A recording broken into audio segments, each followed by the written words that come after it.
அனைவருக்கும் ஸ்ரீமதி அன்பு வணக்கம். ஊர் நியூஸ் சேனலுக்கு உங்களை அன்புடன் வரவேற்கின்றேன். இன்று நம்ம எல்லாருமே என்ன சொல்கிறோன்னா, கடவுள் என்னை கண்டுக்கவே மாட்டுறாரு, எனக்கு உலகத்திலேயே எனக்கு தான் அதிகமான துன்பங்களும் துயரங்களும் இருக்குது, ஆனால் கடவுள் எனக்கு கருணையே காட்ட மாட்டாரு அப்படின்னு புலம்புறோம். நம்மள மாதிரி ஒருத்தன் கடவுள்கிட்ட புலம்பிகிட்டே இருந்து ஒரு கட்டத்துக்கு மேலே இல்லை இந்த உலகத்தில் வாழவே முடியாது, கடவுளே நான் உங்ககிட்ட வந்துடுறேன், நீ என்னை பார்த்துக்கோ அப்படின்னு சொல்லிட்டு ஒரு முடிவு எடுக்கும்போது கடவுள் அவனுடைய கனவுல தோன்றார். உனக்கு என்னதான்டா பிரச்சனை அப்படின்னு. எனக்கு ஏகப்பட்ட பிரச்சனை இருக்குது அப்படின்னு அவன் சொல்கிறான். சரி ஒன்று பண்ணு, இன்றைக்கி ராத்திரி ஊருக்கு வெளியே இருக்கிற கோவிலுக்கு உன் பிரச்சனைகள்லாம் ஒரு மூட்டையாக கட்டி எடுத்துகிட்டு வா அப்படின்றார். அப்படி வந்தால் சரியாயிடுமா அப்படின்னு கேட்குறான். நீ எடுத்துகிட்டு வா, நான் உனக்கு ஒரு நல்ல ஒரு தீர்வை சொல்கிறேன் அப்படின்னு கடவுள் சொல்லிட்டு கனவுல மறைஞ்சிடுறாரு. சரியாக நள்ளிரவு வேலையில் இவனும் தன்னுடைய கஷ்டங்கள் எல்லாம் ஒரு மூட்டையாக கட்டி தோளில் சுமந்து எடுத்துகிட்டு போகிறான்.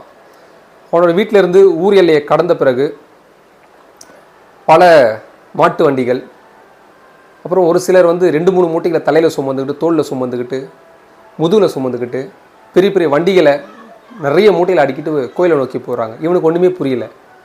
என்னடா அது எவ்வளோ கூட்டம் போகுது கோயிலுக்கு, அதுவும் இந்த ராத்திரியில், அப்படி என்னதான் இந்த மூட்டையெல்லாம் இருக்குன்ற சிந்தனையோடய கோயிலுக்கு போகிறான். சரியாக 12 மணிக்கு கோவிலில் எல்லாரும் ஒன்று கூடுறாங்க. அப்போ ஒரு அசிரி ஒரு குரல் கேட்குது, எல்லாரும் வந்துட்டீங்களா அப்படின்னா, வந்துட்டோம் கடவுளே அப்படின்னு இவங்கெல்லாம் சொல்கிறாங்க. அப்போ கடவுளுடைய குரல் என்ன சொல்லுதுன்னா, உங்களுக்கு 1 நிமிடம் இங்கே இருக்க விளக்குகள்லாம் அணைக்கப்படும், ஒரு மணி ஓசை கேட்கும். அப்பொழுது உங்கள் கையில் இருக்கிற அந்த மூட்டை இருக்குல்ல, உங்களுடைய துன்பங்கள் துயரங்கள் கஷ்டங்கள் இதெல்லாம் போட்டு ஒரு மூட்டை கட்டி எடுத்துருவீங்களே, அதை நீங்கள் வேறு யாருக்காவது கொடுத்துட்டு அவங்கக்கிட்ட இருக்கிற அந்த மூட்டையை வாங்கிக்கலாம், இதுக்கு 1 நிமிஷம் டைம் அப்படின்னு சொல்லிட்டு விளக்கெல்லாம் அணைச்சிடுறாரு. மணி ஓசை கேட்குது. 1 நிமிஷம் கழித்து திருப்பி மணி ஓசையை வருது, விளக்குகள்லாம் போடப்படுது. எல்லாரும் அவங்க மூட்டைகளை அவங்களே கெட்டியமாக பிடிச்சிக்கிட்டு அப்படி இப்படி நகராமல், யாரும் தன்னுடைய மூட்டைகளை பிடிக்கக்கூடாதுன்ற ஒரு கவனத்தோடு அப்படி இறுக்கமாக இருக்காங்க. கடவுள் கேட்குறாரு, ஏன் யாருமே உங்களுடைய மூட்டைகளை மாற்றிக்கல அப்படின்னோடனே நம்மால் சொல்கிறான், என்கிட்ட இருக்கிற கஷ்டங்களோடையே நான் பல ஆண்டுகள் வாழ்ந்துட்டேன், இது என்ன கஷ்டம், இந்த கஷ்டத்துக்கு என்ன பண்ணால் இதுக்கு தீர்வு கிடைக்கும், இதுக்கு நான் எந்த அளவுக்கு உழைக்கணும் அப்படின்றதெல்லாம் எனக்கு தெரியும்.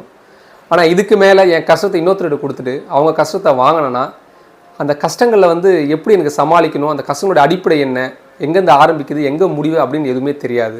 இது ஒரு காரணம். இன்னொன்று, எனக்கே பரவாயில்ல ஒரு மூட்டையோடு வந்திருக்கேன், இவங்கெல்லாம் பார்த்தா பல மூட்டையோடு இருக்காங்க, இத்தனை நாள் வரைக்கும் உலகத்திலே எனக்கு தான் துன்பம் அதிகமாக இருக்குது, கடவுள் என்ன தான் நிறைய சோதிக்கிறான்னு நினச்சேன், ஆனால் இந்த உலகத்தில் என்னை விட நிறைய துயரங்களும் துக்கங்களும் இருக்கக்கூடிய மனிதர்கள் இருக்கிறாங்க நான் எனக்கு தெரிஞ்சுக்கிட்டேன், அதனால் இந்த மூட்டையோடு நான் போயிடுறேன், என்னை இங்கே விட்டுடுங்க அப்படின்னு கடவுளோட கெஞ்சிடும். இந்த கதை என்ன நமக்கு சொல்லுதுன்னு கேட்டிங்கன்னா, நமக்கும் கீழே உள்ளவர் கோடி அப்படின்னு ஒரு பாட்டு இருக்கு இல்லைங்களா, அதுதான் உண்மை. நமக்கு மட்டும் இந்த உலகத்தில் துன்பம் இல்லை, நம்மை விட அதீத துன்பங்களோடு வாழக்கூடிய மக்களும் இங்கே இருக்கிறாங்க. நம்ம அதை நினச்சி நம்மளுடைய வாழ்க்கையில் நமக்கு வரக்கூடிய இடர்களை முறியடித்து தடைகளை உடைச்சி நம்ம வாழ்க்கையில் முன்னேறிட்டே இருக்கணும். என்றைக்குமே சோர்ந்துடாதீங்க.